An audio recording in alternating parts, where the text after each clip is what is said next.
Hey guys, it's Generalkidd here. How's everyone doing today? So, for today's video, we are going to be tackling the question of, can a potato run Crysis? So, I know that seems like an odd question, and if you guys remember, back in the day, the game Crysis was basically like the most demanding game you could ever have on a PC, and for a very long time, it was pretty much a, it was like the stress test for like any like PC build, any gaming PC build, and people always do the question of, oh, that's a cool PC, but can it run Crysis? As in, like, is it powerful enough to run Crysis? Well, as you saw in a previous video, like a couple months ago, I think, I did a video where I played Halo on a potato, on the same potato PC you see here. So, after I did the video about playing Halo, I figured I'd try other games to see what else can run on a potato. And, you gotta try Crysis in that case, aside from other games I tried, which you might see in future videos. But yeah, so right now this is the potato running Crysis, and right on the main menu, seems okay so far. And let's load right into gameplay.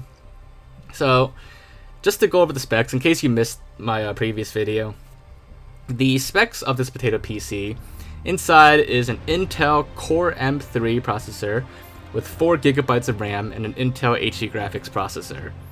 So that's probably like some of the best specs you can get in a potato PC.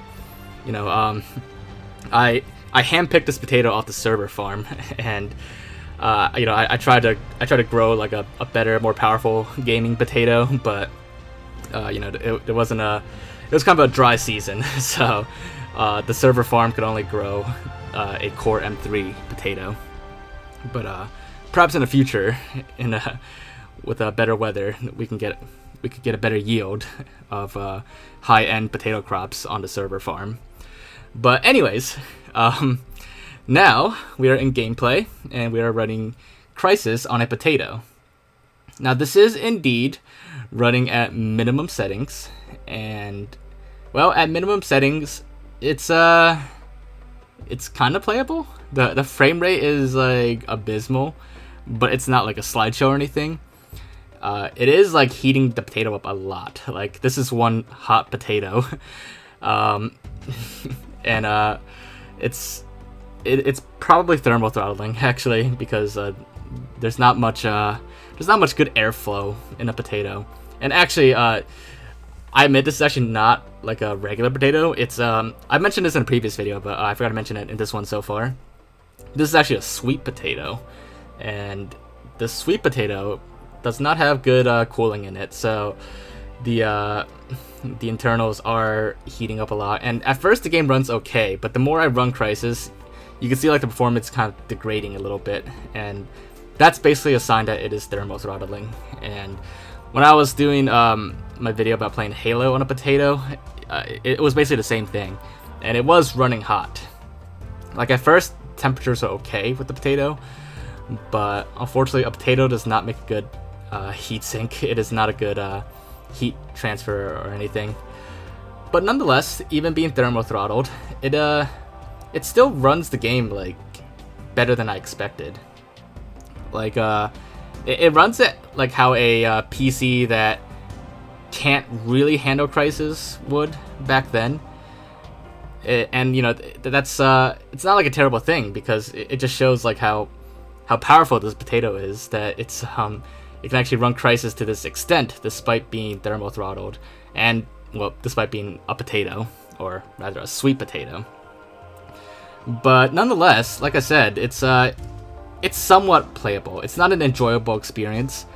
I would not want to play Crysis for an extended period of time with this kind of performance, but the game does run okay, and even at low settings, the graphics actually look okay too.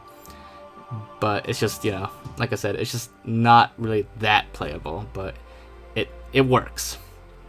Now, just to see if we can improve performance, because every tech YouTuber out there says that RGB makes your gaming rig run better, we decided to outfit this potato with RGB lighting on it. And now that we have an RGB gaming potato, we could see if performance is improved. And well, so far, I don't know. What do you guys think? It does look kind of better to me. Seems faster, I guess. But yeah, just to see if I could improve even further, I did restart the game. Actually, I shut it off and I put it in my freezer for like maybe like half an hour. I don't want to put it in too long, but I did literally like air chill this potato, so it was a chilled potato. And as soon as I took it out of the freezer, I booted it up right away so that it stays cool as long as possible. But unfortunately, it did not make too much of a difference, because by the time I got into gameplay, it became a hot potato again, and I think it even like heated up even faster the second time around, to the point where like performance is actually a little worse. But anyways, overall, I am actually pretty surprised by the performance of this potato. It exceeded my expectations, because it does show you like how far technology has come. Like back in the day, even when Crysis first came out, to even like run Crysis like at these levels, well actually, you know, in the earlier part of my video when it ran a little bit smoother, to even run Crysis like that, you would still need a pretty beefy PC back then. Not to mention like maxing out Crysis, you'd need like a government supercomputer at the time.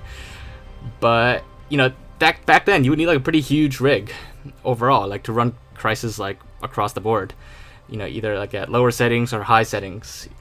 But now, this computer, it's like it's shrunk down to the size of like well, you know, it's a potato, and now a potato can even run Crysis.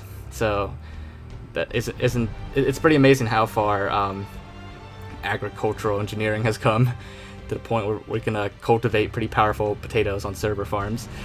But no, in all seriousness, you know, it's pretty impressive. And a lot of people say like, you know, x86 CPUs from Intel can't be like shrunk down well and still run, you know, like efficiently.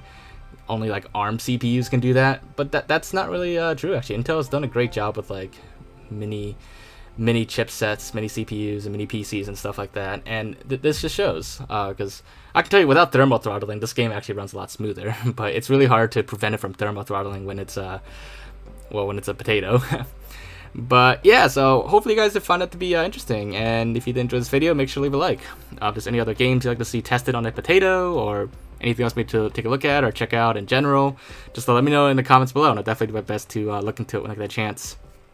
But other than that, make sure to subscribe if you haven't already, and also click the little notification bell icon to stay up to date with the latest videos, and I will see you all next time. Bye guys!